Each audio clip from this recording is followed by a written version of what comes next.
Assalamualaikum warahmatullahi wabarakatuh.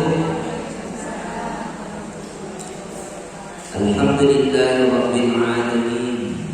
Bersyukur kita kehadiran Allah Subhanahu wa taala. Dengan izinnya pada siang hari ini kita telah sama-sama melaksanakan sholat sunnah, zikir, muhasabah dan doa, dan kita lanjutkan dengan tausiah. Mudah-mudahan Allah Subhanahu wa taala mengijabah segala doa-doa kita. Bagi yang dalam keadaan sakit, mudah-mudahan Allah angkat penyakitnya. Bagi yang dalam keadaan sulit, mudah-mudahan Allah mudahkan segala urusannya.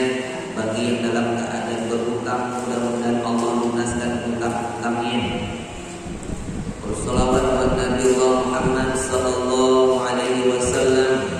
Allahumma salli ala sayyidina Muhammad wa ala ali sayyidina Muhammad. Assalamu alayka ya Rasulullah. Bapak Ibu, para orang tua kami, jamaah masjid An-Nuriyah yang dimuliakan Allah. Hari ini kalau tidak salah sudah hari yang ke-24. Sampai lebih kurang seminggu lagi kan. Kalau tidak sekitar 6 hari lagi atau 7 hari lagi, Selasa depan kita sudah menyambut bulan suci Ramadan. Marhaban ya Ramadan. Mudah-mudahan kita dalam keadaan sehat walafiat. Ibu, bapak, orang tua kami yang dimuliakan Allah Subhanahu wa taala, ketika bulan suci sudah mulai tiba, kita sucikan diri kita dengan cara waspahu. Tadi kita sudah melaksanakan sholat sunat taubat, sholat sunat tasbih. Mudah-mudahan dengan adanya bulan suci ini kita memperbanyak taubat, memohon ampun kepada Allah. Mudah-mudahan kita masuk di bulan suci dalam keadaan suci. Yang kedua, saling ma'fu wasfahu, saling maaf bermaafan. Ketika di akhir bulan Sya'ban, di situ Nabi naik mimbar dan Nabi berkhutbah. Setiap langkah kaki naik ke atas mimbar, Nabi membaca amin sampai 3 kali. Ketika selesai berkhutbah ditanya oleh sahabat, "Ya Rasulullah, tadi kami mendengar engkau membacakan amin sampai 3 kali. Ada apa ya Rasul?" Kata Nabi, "Malaikat Jibril datang." Apa kata malaikat? "Ya Muhammad, tidak akan diterima pahala puasa Ramadan sebelum istri meminta maaf kepada suaminya." Bu, kita minta maaf belum? Yang masih ada suami, yang tak ada suami cari.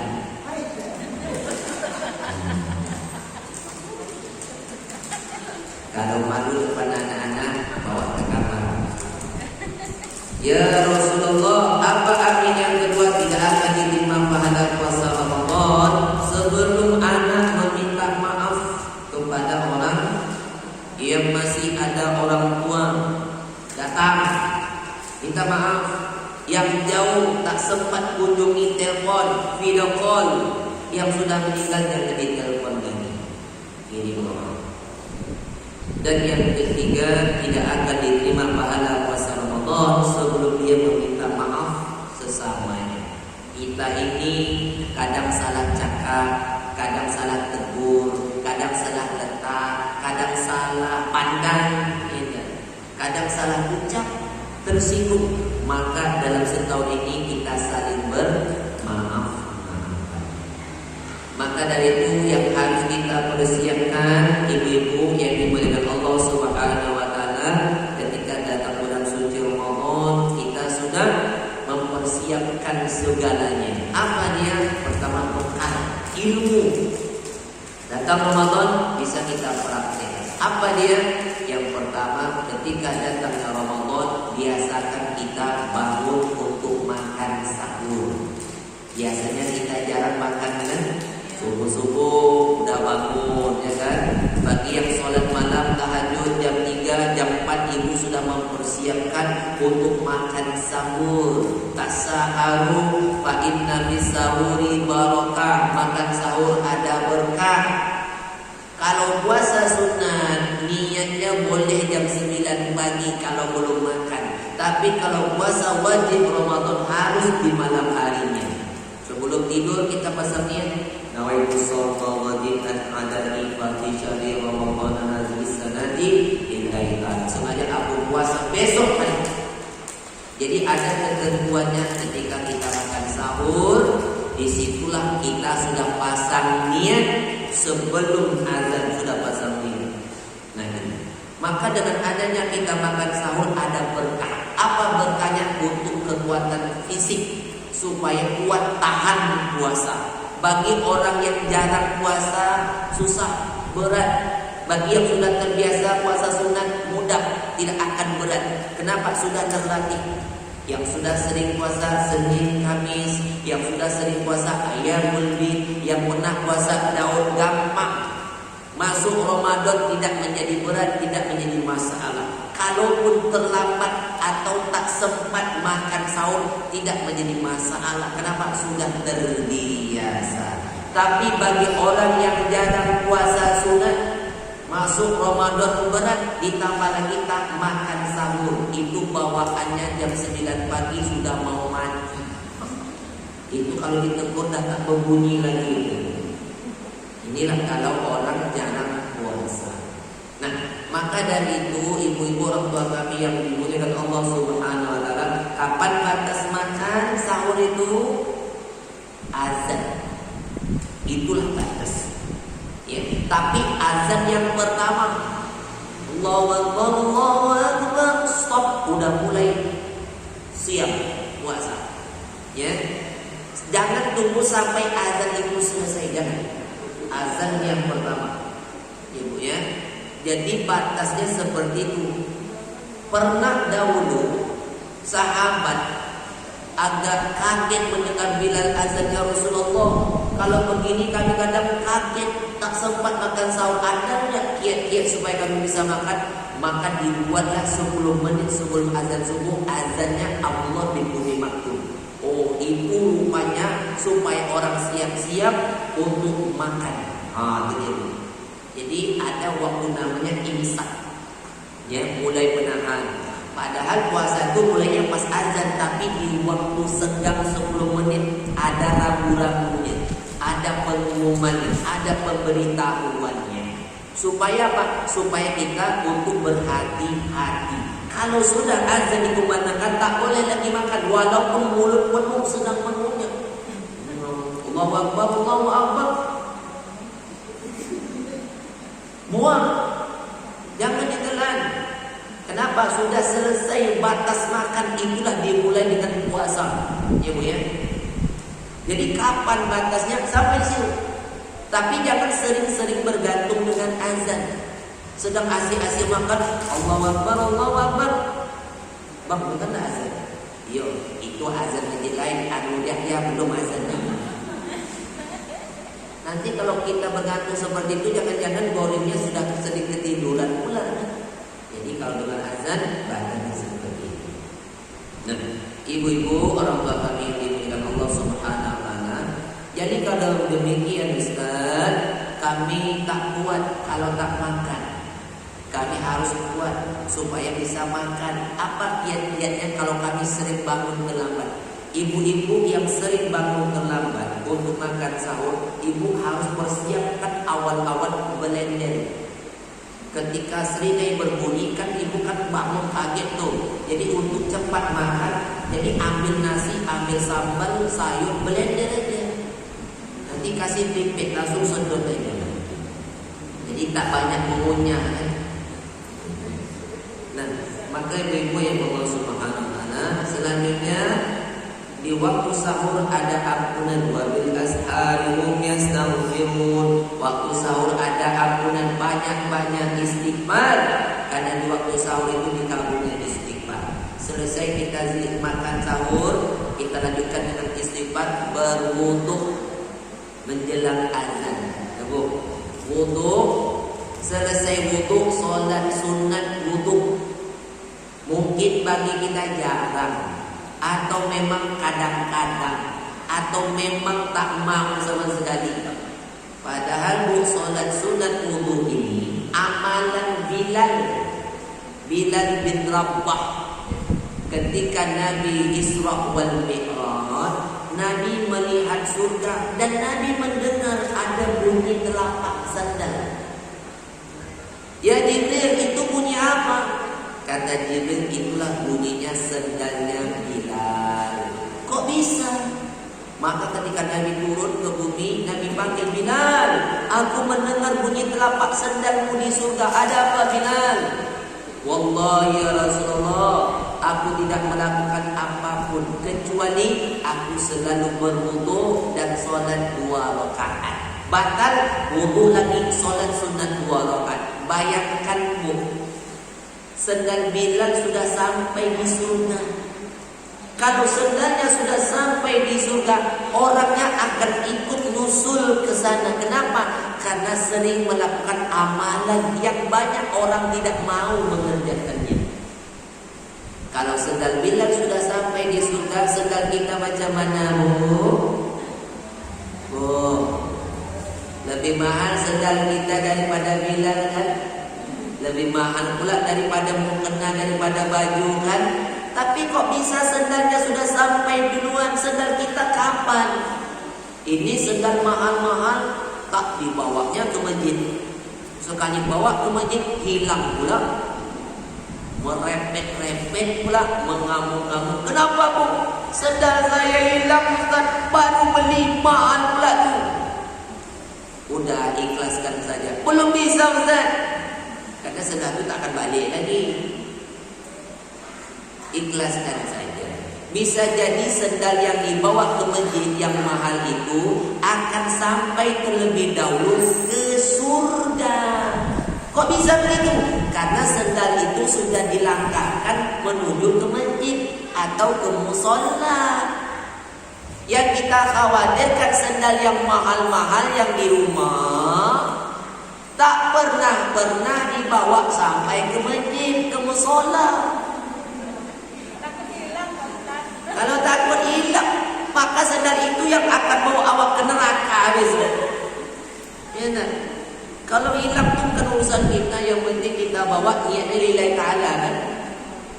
Allah akan ganti dengan yang lebih baik. Dengar azan subuh, ketika azan dikumandangkan, maka kita lakukan perintahnya. Hayya 'alas shalah, hayya 'alas shalah. Siap?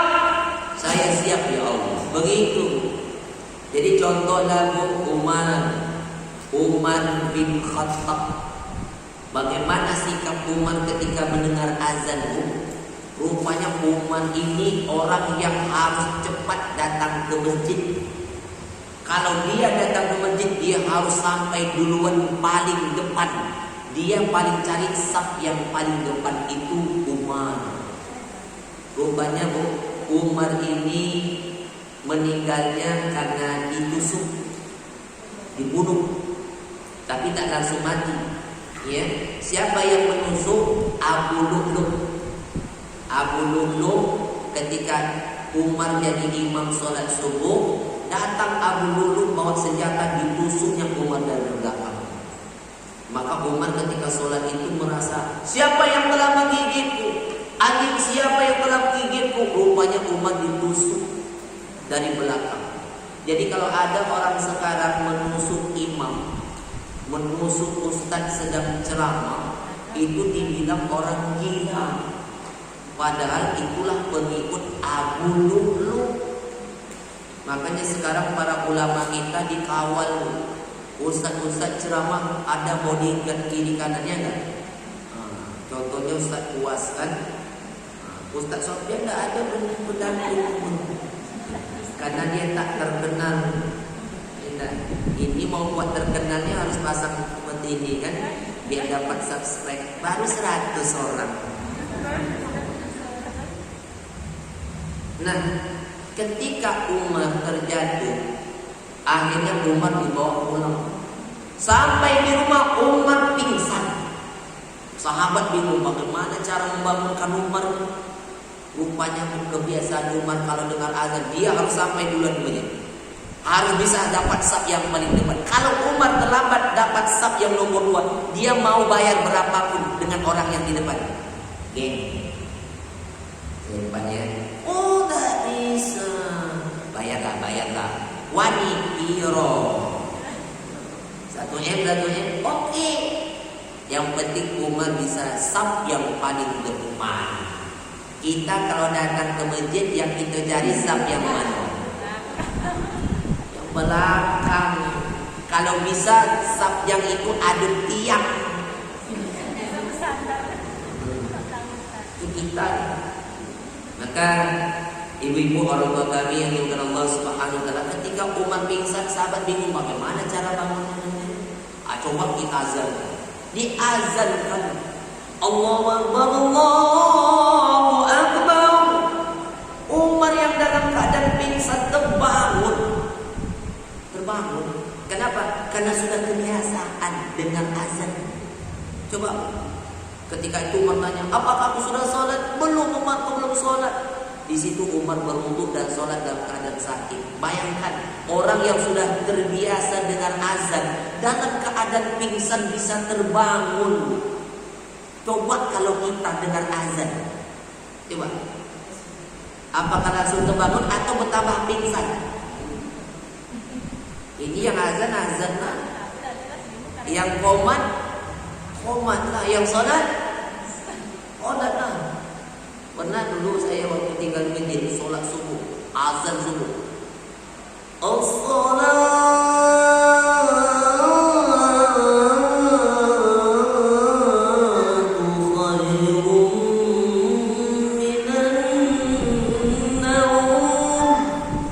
pagi-pagi jamaah ada yang ngomong, Ustaz, subuh tadi merinding kami dengar suara azan, merdu sayung, tenang hati dengar bu, dengar corong ini dekat rumah. Tapi setelah itu semakin terlena kami, hilang lagi. Udah bagus azan, makin tidur pula. Tapi yang saya maksud bukan jemaah Nurayam ya. Saya sebut yang di sini. Insya Allah di sini agaknya sambung. Ibu ya orang tua kami Allah Subhanahu wa taala, masuk kita bisa sholat subuh berjamaah, habis itu ambil pahala untuk sholat sunat suruh, ambil sholat sunat duha, sampai waktu ke petang. Inilah yang kita lakukan beribadah man shoma Ramadan imanan wa ihtisaban ghufira lahu ma taqaddama min dzambi. Masuk malam harinya sholat sunat tarawih witir man qama Ramadan imanan wa ihtisaban ghufira lahu ma taqaddama min dzambi. Sholat tarawih witir berjamaah. Tahun kemarin banyak yang kecewa, sholat banyak di rumah. Tahun ini alhamdulillah sudah dapat mandat bisa sholat berjamaah dan bisa tadarus, tapi dibatasi jamnya sampai jam 10 saja. Kalau lewat dari jam 10 masih ada yang tadarus, petugas protokol akan datang bawa suntik. Vaksin juga. Sholat tarawih, sholat witir, ada yang buat 11, ada yang 23. Kalau di sini berapa rakaat bu? 11. Kalau 11 itu Rasulullah yang buat 11 rakaat pendek, ayatnya panjang. Rakaat pertama Nabi buat Al-Baqarah, rakaat kedua Ali Imran, rakaat ketiga An-Nisa. Kalau dibuat 11 rakaat, 1 rakaat 1 surat, mungkin 1 malam aja yang datang. Malam besok tinggal Pak Imam dengan Pak Bilalnya. Maka Abu Bakar buat 23 rakaat, semakin panjang rakaat, semakin pendek ayat. Umar Ibn Abdul Aziz dipendekkan lagi, dipanjangkan rakaat sampai 33. Jadi kalau kita sekarang paling pintar mencari tempat sholat, yang dicari rakaatnya pendek, ayat pun pendek. Nanti kita lanjutkan dengan bacaan Al-Quran. Syahrul Ramadan alladzi unzila fihil Quran. Bulan Ramadan, bulannya turun Al-Quran. Baca Quran pahalanya berlipat ganda. Maka di bulan suci Ramadan punya target kita berapa kali khatam? Minimal sekali sebulan, minimal sekali. Paling tidak 2 kali khatam. Ya Bu ya. Karena supaya memperbanyak amal. Kita takut dosa mulut ini. Supaya hati, dosa mata melihat yang tak diridhoi, dosa tangan mengambil hak orang atau menangkap, dosa kaki melangkah yang tak diridhoi, kan? Dosa telinga mendengar yang tak diridhoi. Tapi kalau mulut, mulut ini paling parah. Gara-gara mulut hancur negara, gara-gara mulut hancur rumah tangga, gara-gara mulut hancur saudara. Bersyukur sekarang corona datang, semua mulut ditutup.